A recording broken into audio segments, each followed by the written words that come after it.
Hello again, it's Garson, and today it's what many of you have feared and many others have asked. How many booming blades can we do, and is there a build for it? Oh yeah, so I'm gonna answer that question. Ready? Shovel if you would. Go ahead, start some trouble. Shovel's invisible so we can surprise some opponents. Hiya! Alright, now we're surprised. Now, check it out. Let's count how many booming blades we could do, and I highly recommend you hit quicken metamagic first. Here we go. We do one booming blade, and then 2 booming blades, Now let's use our normal actions, and we'll do 3 booming blades, Alright, let's get our extra attack in, why not? Boom. And then 4 booming blades, and another 5 booming blades. Whoa, bam. So, we've done 5 booming blades. Oh, there's one more. Terrazol, cha-ching! 6 booming blades, alright? So, get that Hexblade Curse ready, follow along. I'm gonna make this nice and to the point, and it will still be a long video. Let's get right into it. Ready? So, we'll roll back the tape. Boom, boom, boom, boom. Alright, so, where's this mess? Holy moly, yeah, get ready for it. But, I promise you, I'm gonna break it down real quick, and as always, a big thank you to you guys. I have this stress test. Thanks to you guys, I've been answering questions. Today we're only answering one question. The question everybody keeps asking, the ultimate boomer blade currently, right? So with patch 8 stress test, it's been updated. Booming blade has changed. I'm gonna go over some things for you. I have one favor I ask of you, one favor only. Share the video, please. Thank you so much. Just for this one video, because I'm doing a lot of like breakdown for this. That's not 5 booming blades, that's 6 booming blades I'm going to show you. And if patch 8 comes out where booming blade is once per action, this is going to be the reference video. So when anyone asks me how do you do it, this is the video, right? So please share it when you have somebody asking you as well. And if you want to support the channel, I'd really appreciate it if you just watch the whole video. But if you don't want to watch the whole video and there's specific sections you got to look at, I try to organize it for you, all right? So if you want to skip all the way down to the build at the end, but trust me, the whole video is the build. So give them what they want, I say. Give them what they want. So again, really big thank you, and we'll dive right into it, okay? So patch 8, you guys give me questions, and I try to answer them, right? Just as a pay it forward thing, I really appreciate it. So what I'm going to do is answer just one question today with a big answer, breaking it all down for you. And if you don't know, in patch 8, there is going to be the booming blade. It's a new cantrip. This is the thing I was most excited about when I first got my hands on this. And this is subject to change, because if you haven't been following along, it was every attack, which means Eldritch Knights love this. Okay, then it was changed to once per turn, which a lot of people got angry at, but a lot of people thought it would needed that balance. Now it is once per action, okay? I'm not here to debate that. I'm sorry if you don't like this, but currently as it stands, it's once per action, okay? And boy, has it changed because of all that. So hopefully it stays now, just because I would like this to be a reference if anybody wants to know how to build a lot of booming blade attacks in one turn, right? So currently one action, once per action rather, so as long as you can acquire actions, and we are using the honor mode rule set, so that's my reference here, keep that in mind. But this would be the strongest boomer blade that I know how to make. So today we answer that question that you guys have been asking. And before we start this hyper-focused, get all hyper-focused on this build, I've answered a lot of questions on booming blade in various videos. You guys ask questions. This is not what the video is about. This is a very hyper-focused booming blade build video, okay? Just like mechanically speaking. So booming blade itself is the new cantrip. It uses your weapon attack. I want you to think of this as a smite. It has nothing to do with charisma, intelligence, wisdom, unless you want to add more damage in. You just need to be able to land the attack roll, which is either going to be based on a strength weapon, a dex finesse melee weapon, or if you have shillelagh, you can use your intelligence, wisdom, or charisma, or you can use charisma like we're going to use today on a warlock, because I think this is the strongest way to use this, okay? Especially with the new warlock. So you're going to need to make a basic weapon attack. So as long as you can land your weapon attack, you can land a booming blade. That's all you need to know right off the bat, okay? So if I have 95% accuracy just landing my weapon attack, I will also have 95% accuracy landing my booming blade attack, all right? So I'm trying to make this very simplistic. So it's a level 5, it's a cantrip, so at level 5 you're actually going to gain 1d8 thunder, similar to a smite. When you hit them with the weapon attack, it does some radiant damage, or 2d8. Just think of it like that. So what's really nice is at level 10, the cantrip evolves like other cantrips into a 2d8, okay? So now when you slam your weapon attack, you get all your weapon modifiers, Great Weapon Master, whatever it is, right? And you're going to do 2d8 thunder, and it's going to add a conditional, but I'm pretty sure you guys don't care in this build what this does, okay? If the opponent moves on their turn, blah, blah, blah, blah, blah, they'll make more damage. Great. What we care about is just slamming them with the cantrip as many times per turn in this video, okay? Alright, so you're going to use your charisma modifier to be added into the weapon damage and the thunder damage using the potent robes. We'll talk about it later on in the build Tim or build time, okay? So this adds your charisma modifier. It doesn't matter what your spell modifier is. It's going to be one of the core essential things. And if this doesn't change, this actually adds it to your weapon damage and your thunder damage. So how do we go about this through the levels? I'm not going to like do a level respec for you. Just try to understand this. What Warlock is going to provide for 5 levels, okay, is you get a lot, and I specifically chose Hexblade because you get even more, okay? This is where your first Booming Blade, right at level 1. You can Booming Blade at level 1. You can even have your Charisma weapon right at level 1, so your weapon attacks and damage rolls go off of a bonus of Charisma, right? So 5 levels, you're going to get Hexblade at level 1.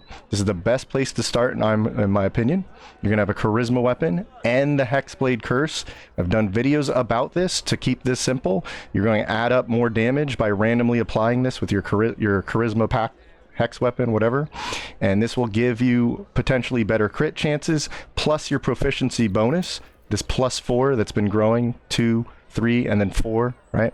This is going to be more additional damage to anybody you Booming Blade hit, as long as they have this curse on them. Plus, as a bonus action, you can apply it to somebody once per short rest, okay? Very good subclass. I've gone over it. You can also, as a Warlock, get Shovel as a summon, right? If you know how to get Shovel, Shovel can be a really great initiator, and there's even a little cool bonus with Sneak Attack I'll show you later, okay? Extra attack. So, if you go, I'm not making the rules here, we've gone over this a lot, so Pact of the Blade must be chosen at level 3, right? And you will get Deep Impact, which will give you extra attack, okay? We'll talk about it in a second. You also get Eldritch Blast, and this is the strongest Eldritch Blast because of Agonizing Blast, the invocation at level 2. You can use your Charisma to add damage to it. You get 2 haste on short rest. I'm going to show you that with a multi-class feature. And finally, this is your one and only feat at level 4. You will take Charisma, because Charisma is your everything stat, your weapon, your attack, your accuracy, your influencing by talking to people, and of course, you know, blasting with Eldritch Blast and whatnot, okay?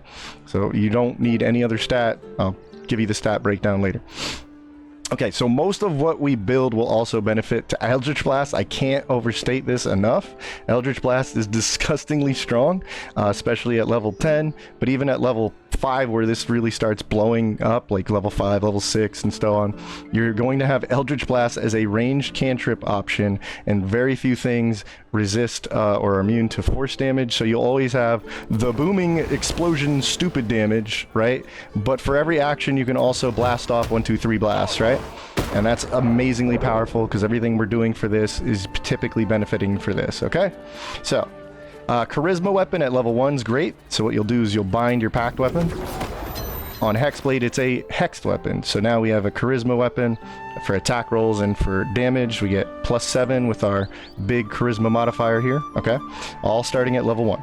And also, your Hex weapon can curse at random. So as you're striking things with Booming Blade, you may end up cursing them, or if you want to just manually apply it once per short rest, okay? This can lead to better damage and better crit potential, okay? So you can also pick up at level 3, you can take Shadow Blade. So if you wanted to play the new Shadow Blade with the new patch, this is possible thanks to Warlock at level 3, and it even auto upcasts when you go to create this, okay? So that's a great option. You can use Shadow Blade with your Hex Pact weapon. Yes, it does work. And then finally, you have to pick Pact of the Blade to get your extra attack at level 5 when you're playing any kind of Warlock and you want to be like a melee weapon attacker. You do need to take Pact of the Blade, even on the new Hex Blade. We've gone over it before, so I'll just keep it simple. Level 4, you want to take 2 Charisma, because again, this is your everything stat, okay?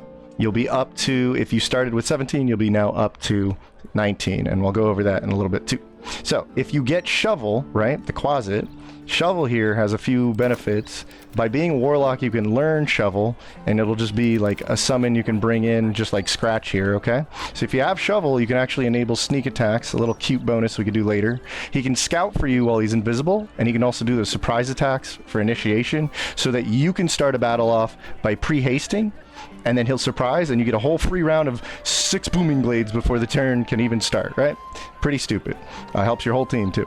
Okay, so Warlock spell slots also are a key part to this build, because you're going to get these Warlock spell slots back on short rest, which means when we get haste into the build, you can use haste 2 times per short rest, which is pretty stupid. Okay, so by now, Boomer Blade at level 5, the end of your Warlock levels, will do a 1D Thunder. Okay, so I highly recommend play Warlock up to this point, and then we'll go into the next stuff, right? And you want to get Potent Robes at this point, as I've played like a bunch of Honor Mode runs. You can see it in the playlist, but Potent Robes are very easy to get around level 4, 5, or 6, depending on what you're doing. Okay, so no Dirge runs, sorry. You're really going to want Potent Robes too. Okay, so I got a little video clip for this showing this, but I'll just explain it to you. So Wizard is where we get a second Booming Blade by having haste in the level. So at level 6, we can get 1 level of Wizard. What this does is it grants the ability to learn scrolls, right? So I'll do a clip video in a moment, but right here, as you can see, 1 level of Wizard, and I can learn scrolls. But hey, wait a minute, even though I have these level 3 Warlock slots, right? How come I can't learn level 3 spells? Well, I'll give you the trick. If you use an Elixir of Arcane Cultivation, you'll get a regular normal blue level 3 slot, and you only have to do this 1 time, and you benefit for the rest of the build all game. So you can learn haste with a scroll, you pop the elixir, you learn the scroll, now your Warlock slots can indeed use haste. As you can see here, it's going to use my level 3 Warlock spell slot, okay? So let me pull up a clip for you. I'll explain, or a little bit better explaining how we do this. So pull this up, Wizlock. I love Wizlock. Here's one of the reasons why. Ready? All right, check this out. So there's no audio in this, but this is the Wizlock haste learning tech. If you don't already know how to do this, so, and I love this for like Warlock, especially Hexblade coming into patch 8. So as you can see here, I can't learn it like we went over, okay? So I can't learn haste, even though I have the level 5 Warlock spell slots. So what I'm going to do is go into my inventory, grab a level 3 Arcane Cultivation Elixir, right? You only need 1 of these, never mind that I have 20 or whatever.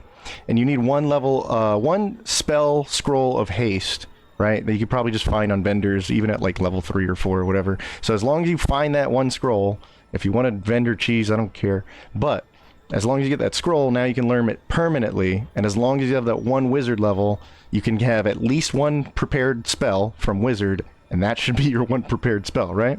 So now I can learn haste, and I can use it.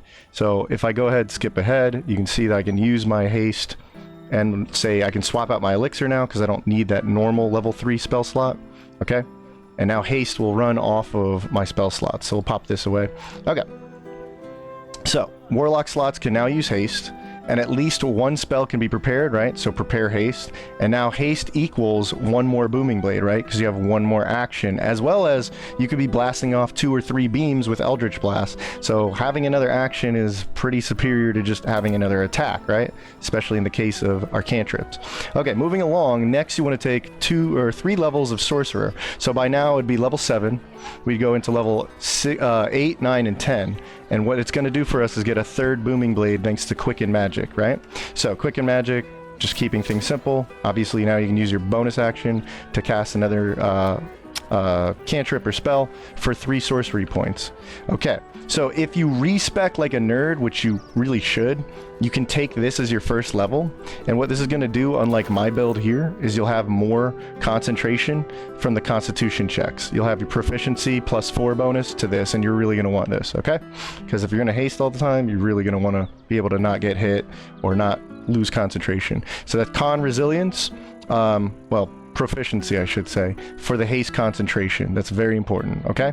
So if you're going to bother with this build, just respec at level, I don't know, 7 or whatnot, but there's more to it, so I'll get to it in a moment. So level 1 also, I don't care what sorcerer you choose, but just think about this. If you're going to be using the potent robes and no shields and whatnot, right? At least you have mage armor by default, because it's called Draconic Resilience. At level 1 Draconic Sorcerer, you just get this. It's a passive mage armor. It's really going to help for having no armor on, right? Okay. Level 2 is going to give you your metamagic. I really don't care what you use. And Booming Blade only works with extended metamagic to extend this little effect, which we don't care about, okay? What you want metamagic for is the 3rd level, so we can obviously use Quicken Magic, okay? But you choose whatever you want.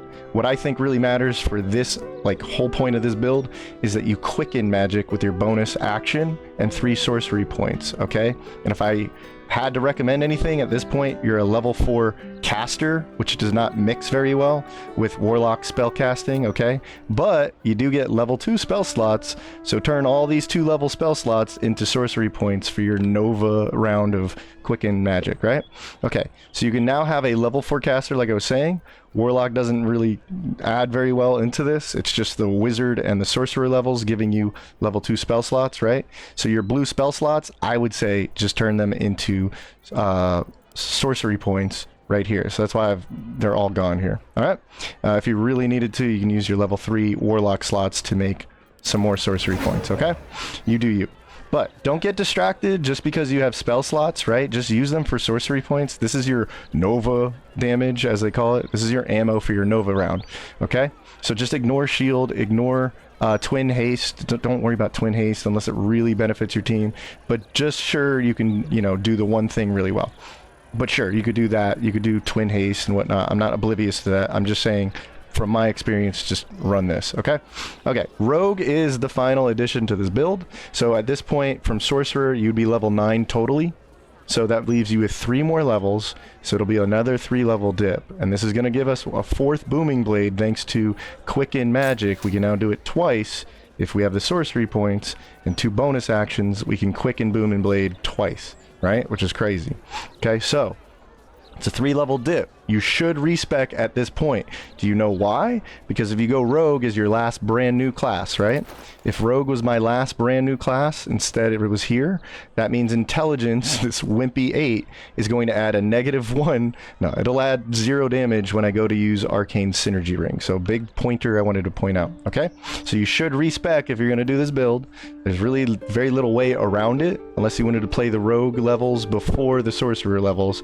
Sorcerer or Warlock need to be your last new class added in, so that not only do we get the charisma from potent robes, that's always the case, but Arcane Synergy will always give you more charisma damage, this +7 for hitting with your weapon strikes, whether you're Booming Blade or not. That's very important, okay? So Rogue as the last level, last new class.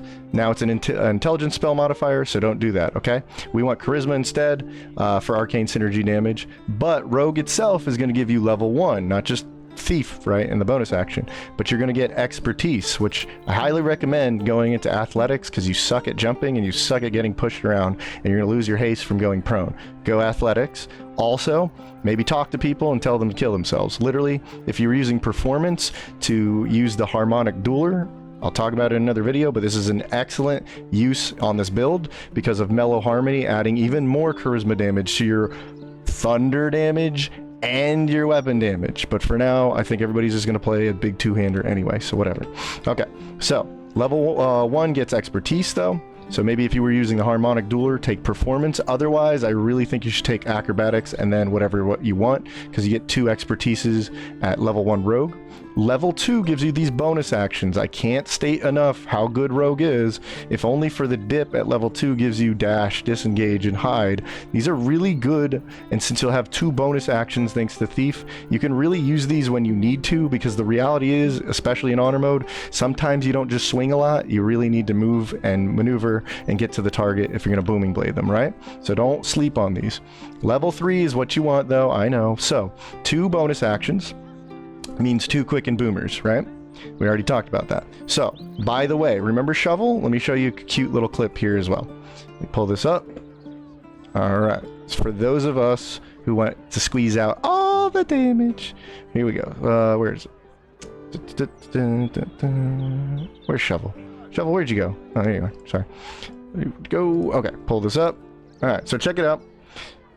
Let me quickly explain how sneak attack works. If you have an ally and you don't have disadvantage, you can go ahead and use your sneak attack, but you need a finesse weapon if you're going to do it with a melee attack, okay?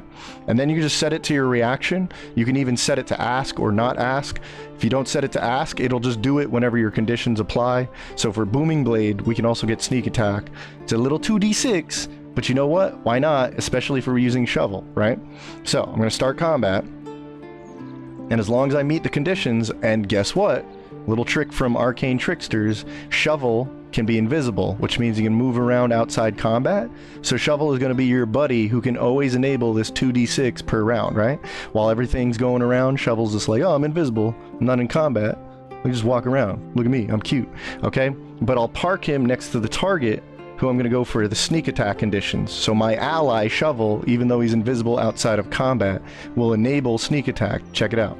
All right, so I'll give him, just to show you if it adds damage, I'll use Hexblade Curse. But you can see I can sneak attack, so conditions are met. Now I'll Booming Blade, it'll happen automatic reaction, okay?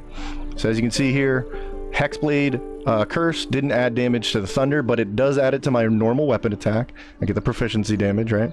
And then my sneak attack also doesn't get Hexblade Curse, but I got a little 2d6 damage. So if you're going to use Shovel, why not add them in? Be a real nerd like me and just go all out with this build, right? Okay, finally. So like I said, with the shovel details, you got to use a finesse weapon. Invisibility lets you move outside combat during combat turns. Don't have to like limit your movement. So you can get a nice little 2d6 bonus per turn. Why not if you're willing to do it, right? So the boomer, this actual build is the whole video, but just to get into some specifics here with gear and elixirs. All right. So let's not forget that I'm also using Bloodlust, okay? Bloodlust would be 5 booms at this point. It's debatably the strongest elixir on this build. I'm actually not in agreement with that because situations where you have to kill targets are not always the case. And if that's the case, you should probably go with the Heroism elixir because Heroism gives you like a little bonus to your accuracy, your attack rolls. But whatever, use whatever elixir, or just keep this on so in situations where you can kill a target, since you're throwing out a million Booming Blades, you can get another one. Okay, so grants another action on kill. Maybe you have to pace out what your kills are. And then finally we'll do Terrazol. For those who don't know, this is not always the most known thing. Terrazol is going to give us another Booming Blade. So real quick, where to find Terrazol? Let me show you this clip. So where are we going to find it? The Basilisk Gate here in Act 3 in the lower city. Okay, this is where we are, and typically in my videos. Now what we're going to do is go down to the bar in the guild hall, okay? So if the fastest way that I know to get there, especially with the tools we have on this character, you can Eldritch Blast this wall once you go into the sewers. You go pew pew pew, boom boom boom. All right, and then once you walk through this wall, it's a very short little trip over to the bar. And trust me, I know the guys at the bar, they have no problem. They replace this door all the time. So what you want to do is Booming Blade the door open. You don't need a rogue. You don't need a pass. They're totally chill with it. Trust me, they're not going to get, you're not going to get in trouble. All right. So just take your Booming Blade and blow up the door. Kaboom. All right. That's how the cool people enter the guild hall. Trust me. They got plenty of doors, so don't worry about it. All right, so if you don't know what the guild hall is, it's the fight here with 9 fingers and, you know, the Zentrum and all that. Okay, so we'll back up to the bartender. Bartender, as far as I know, this is the only place you can get Terrazol, and if it doesn't show up or there's only like 1 stack of it, you can always do the vendor tricks to refresh your vendor, level up or whatnot. New day. So I get some Terrazol here. So what is Terrazol and why is it so important? How does it get us another Booming Blade for those who've never known? Okay. And we pull this up. Cha-ching. So what Terrazol is essentially a free action, right? Consumable. And it has the exact same effect as a speed pot or a haste, but it is not the same effect. So it means it can stack. Okay, so whatever haste is doing, Terrazol is doing. Whatever speed potion's doing, right? You can't stack speed pots with haste. But you can stack speed pots and Terrazol, or haste and Terrazol, to get a whole nother action for free. Since it doesn't use a bonus action or an action to drink this thing, it's stupid, right? So you can use that extra action to go ahead and blast things, right? Very simple. Okay, so Terrazol, you know where to find it. You know what it does now. This is only sold in Act 3 at the Guild Bartender. It's basically a speed pot. You will become lethargic, okay? because it lasts for 2 turns, this could make you very vulnerable. So in other words, this is your like ultimate Nova, Supernova, whatever you want to call it, right? So you're going to blow a lot of resources for 2 turns and then become lethargic. I sure hope you threw out a lot of Eldritch Blasts and Booming Blades, because this uses no actions to drink. It's pretty stupid. So the stats, for anybody wondering, for this build specifically, I'm giving you the essentials. You can kind of modify this, but I wouldn't modify these stats. So you want to start off with 16 dexterity. This is extremely important because you have no armor on, so you want armor class from this, and you want initiative. That's the biggest things, right? You do get some saving throw benefits, obviously, right? But initiative is so stupidly important. I'm not here to talk about why, but going first should be a pretty obvious advantage, okay? Especially if you use a surprise encounter, yeah.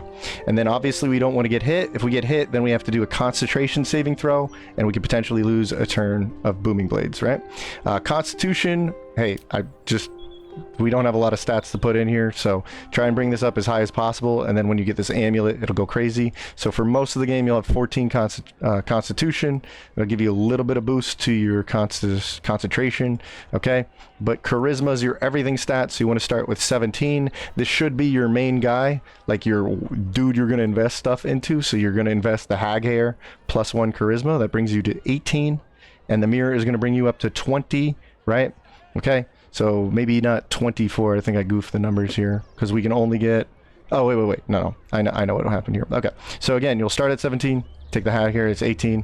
The mirror in Act 3 will give you 2 more charisma. But let's just say we're at 18 here in like Act 5 with the hag here. Okay, so with our 1 feet, I should say 1 feet. Okay, that is going to be 2 charisma ASI, our ability improvement, right? So now we're up to 20 at like level 5 thanks to this and this, okay? Later on in Act 3 you can get to 22, and of course with Birthright we get to 24. Sorry, I goofed up right there. I had a brain fart. But Potent Robes is one of the biggest reasons we want charisma. We're adding damage to not only the thunder damage, right? Because it's a cantrip, we can add our charisma, so that's +7 to the thunder, but also +7 to our slashing, okay? So crazy stuff, okay?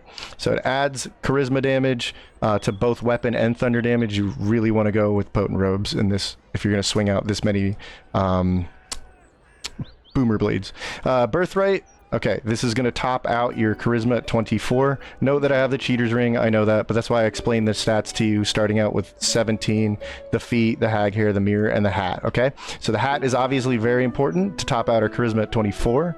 And then attack rolls, damage, arcane synergy is the reason we want more charisma, and this hat adds to the Potent Robes damage too, right? Arcane synergy, well, what is that? If you don't already know, arcane synergy is going to add your spell modifier.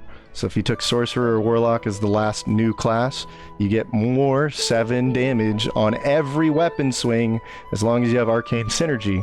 Well, this ring activates Arcane Synergy when you swing a cantrip like Booming Blade or Eldritch Blast, which is why I said these complement each other so stupidly well, okay? So you always have a ranged cantrip or a melee cantrip, and so your melee attack's always getting that 7 more charisma damage on the build, okay? So... the Hellrider bow, I can't stress this enough. You already have a reliable ranged attack. Who cares about your bow? Just use it as a stat stick. I prefer +3 initiative thanks to this thing. It's an Act 3. There is a Act 1 version of it where it gives you 1 initiative. You're really going to want it, okay? So I think that's essential because your dexterity is not going up any higher. You would start at like +3 initiative right there. So you'd go to +6 initiative, which is honestly pretty good enough, right? So thanks to Hellrider bow and your 16 dexterity, you'd have +6 initiative, and I'm getting 2 more from using the Soulbreaker, okay? So preferable equipment. I think this is becoming one of the best new rings to use with this. So every time I use a thunder cantrip, like Booming Blade, it's going to add to my weapon damage more thunder damage. Oh yeah, duh. So, of course, when I use Booming Blade all the time, every next Booming Blade will have an additional like 1d4 thunder damage thanks to this. And then that Booming Blade will keep it rolling. So it's like almost a permanent 1d4 extra thunder damage on top of this 2d8 thunder damage. Why not, right? So after your first initial strike, you're just going to keep rolling it, right? Okay, so Elemental Ring's pretty good. but it's preferable, not necessarily essential. So you'll just keep adding thunder damage. It's one of the few times where you can just keep using this per every time you use it, right? Get the benefits. And then finally, the Constitution Amulet. It's not essential, but it kind of borderline is. It's going to buff up your HP for being a melee attacker. But really what this does is give you advantage on Constitution saving throws while boosting Constitution saving throws. For those who don't know, this is concentration as well. So you really want to concentrate on haste for your additional action, your additional, like all the time, just getting haste from your spell slots, right? You really don't want to lose your concentration, so you don't want to fall prone, which is why I said get athletics and don't be pushed around. But also, you don't want to take damage, but if you did, you'd have to do a saving throw, and that really helps, okay? So I think you should take that amulet. Gives you advantage on concentration, more HP, just benefits haste a lot, okay? So reverb gloves and boots. Hey, you're going to throw out... you're going to throw out thunder damage all the time. You're already inflicting a condition. Maybe you don't need to use both of these, but since you're inflicting a condition, you can use these boots to get 2 reverberation.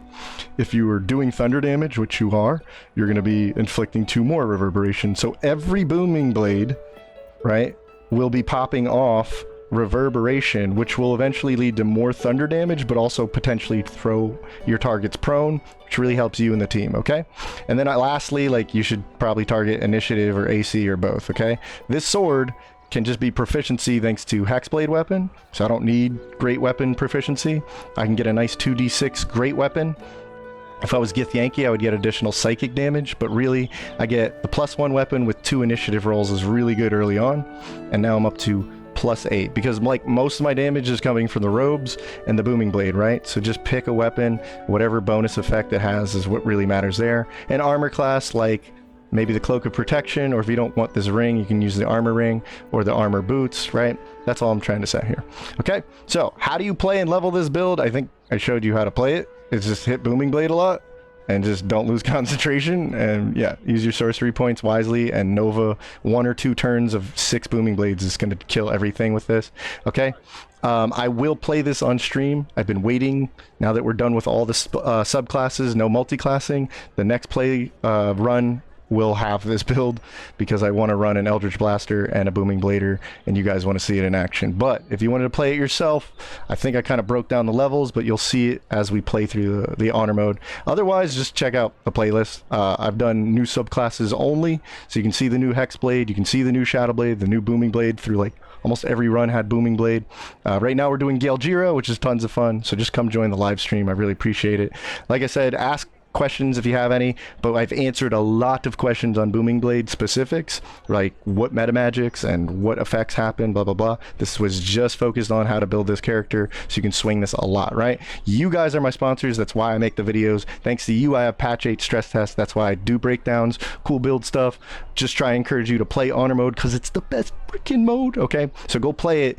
Otherwise, just come join us and have some fun on the live stream. You guys are awesome, so thank you so much. And of course, there's member support, but I'm gonna let you go. And like I said, if you like this, you like this channel, the best support is just watching, enjoying, and going out there and being the biggest boomer you can be. All right, guys, you take it easy.